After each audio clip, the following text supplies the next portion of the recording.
میں اپنی آخری ریفلیکشن ایک کویسچن ایز اے کویسچن آپ سے پوچھ کے شیئر کروں گا. پارے کے بالکل آخری صفحے پہ ایک بہت پیاری آیت ہے. اللہ کہتے ہیں صبغۃ اللہ ومن احسن من اللہ صبغۃ ونحن له عابدون.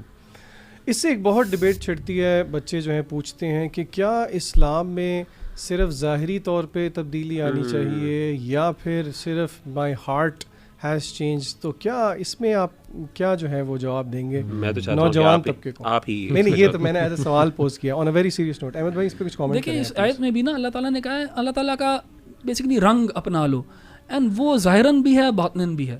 یعنی اس طرح نہیں ہو سکتا کہ انسان کا باطن تبدیل ہو اور ظاہر نہ ہو. میرے نزدیک یہ کانٹرڈکشن ہو نہیں سکتا کہ انسان جو ہے نا اپنے انٹرنل کو چینج کرے اور اس کا ظاہر کو ایکسٹرنل پہ ہو ہی نہ. تو so these both things go hand in hand. لیکن اگر آپ میں سے پوچھیں گے اہم ان میں سے کون سا ہے, not at the expense of the other. یعنی اہم ان دونوں میں سے باطن ہی ہے. باطن سب سے اہم ہے اور اگر وہ سچا ہوگا تو ظاہر آٹومیٹکلی فالو کرے گا.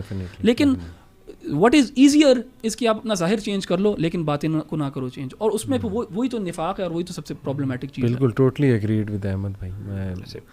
میری نظر میں جو اس کے حوالے سے جو آپ نے بات کی نا اس میں ایک بہت امپورٹنٹ بات یہ ہے کہ دو چیزیں ہوتی ہیں. ایک کچھ ظاہری اعمال ہوتے ہیں اور ایک باطنی اعمال ہوتے ہیں. اور جیسے احمد بھائی نے بھی بات کی کہ ایکچولی یہ ڈیفیکلٹ ہوتا ہے باطنی اعمال کو کرنا. یعنی دلی اعمال مشکل بھی ہوتے ہیں, لانگ لاسٹنگ بھی ہوتی ہے, اس میں ایفرٹ بھی زیادہ ہوتی ہے. مثال کے طور پر دلی اعمال کا مطلب اللہ سے محبت, اللہ پہ توکل, اللہ کا خوف, اللہ پر امید, صبر. یہ ساری چیزیں کتنی مشکل کام ہے. بظاہر نماز ہمیں مشکل لگتی ہے لیکن اس کو کمپیریزن کریں کہ صبر کرنا مشکلات پر, اور یہ وہ جب تک انسان اللہ کی اطاعت پر صبر نہیں کر سکتا نماز نہیں پڑھ سکتا, ممکن ہی نہیں ہے.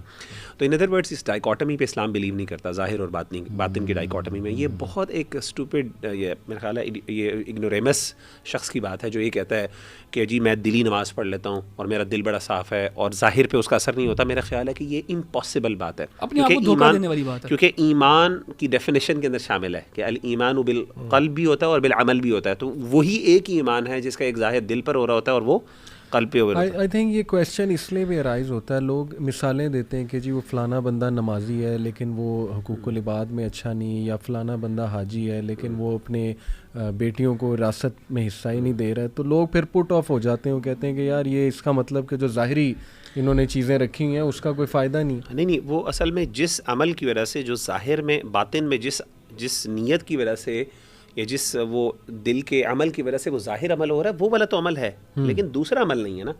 یعنی مثال کے طور پہ ایک بندہ کہتا ہے جی بڑا نمازی ہے, وہ نمازی کیوں پڑھتا ہے؟ اس کے ذہن میں اللہ کا خوف ہے. اس بات کا تو شعور ہے نا کہ میں نے اللہ کو جواب دینا ہے, وہ تو عمل ہے. لیکن اس کے ساتھ ساتھ ایک اور عمل بھی ہے, وہ یہ کہ اللہ تعالیٰ کے معاملات پر بھی اللہ کی اطاعت کرنا, وہاں پہ کمی ہے تو جس کی وجہ سے وہ ریفلیکشن نہیں ہو رہی.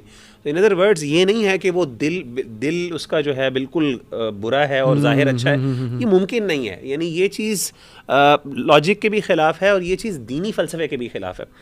میں یہاں پہ بہرحال یہ بات تو ایک پوری لمبی ہے, میں اس میں ایک جو چیز خاص طور پہ آخری میں کرنا چاہتا ہوں اور اس کے بعد میں چاہتا ہوں کہ آپ نا جادو کے حوالے سے ضرور ذکر کریں کیونکہ یہ آج کل بہت زیادہ پریویل کر رہا ہے مسئلہ. آن اے سیریس نوٹ, قرآن مجید میں فتلقى آدم من ربہ کلمات فتاب علیہ جو ہے نا, یہ اس کی علماء نے تفسیر جیسے بیان کی ہے کہ اللہ تعالیٰ نے جب انہوں نے غلطی ہوئی سیدنا آدم علیہ الصلوۃ والسلام سے لمبا واقعہ ہے, تو انہوں نے اللہ تعالیٰ نے ان کو پھر کلمات سکھائے اور وہ کلمات سورہ اعراف میں ہے. قال ربنا ظلمنا انفسنا وان لم تغفر لنا وترحمنا لنكن من الخاسرین. دعا ہے کہ اللہ تعالیٰ ہم سے ایسی گناہ ہوگی اور اگر تو نے معاف نہیں کیا تو ہم خسارہ پانے والوں میں سے ہو جائیں گے.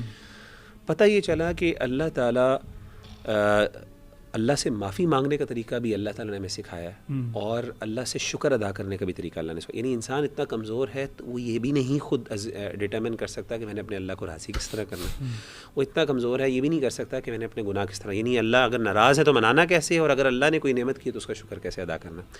تو ہر حالت میں ہم جس طریقے سے ہدایت کے لیے اللہ پہ محتاج ہیں, اللہ کے محتاج ہیں, ہم شکر کس طرح ادا کرنا ہے نعمتوں پر وہ بھی اللہ کے محتاج ہیں. اور اگر اللہ تعالیٰ نے اگر یعنی لا ملجأ ولا منجا منک الا الیک, کہ میں گناہ بھی کر لوں گا اللہ بھاگ کے میں نے تیرے پاس ہی آنا. جس طرح ایک بچہ ہے نا, وہ جو مرضی کر لے آ جا کے اس نے ماں کے پاس ہی جانا ہے, اس کو یہ بھی نہیں پتا کہ میں نے جا کے کس طریقے سے اپنے آپ کو.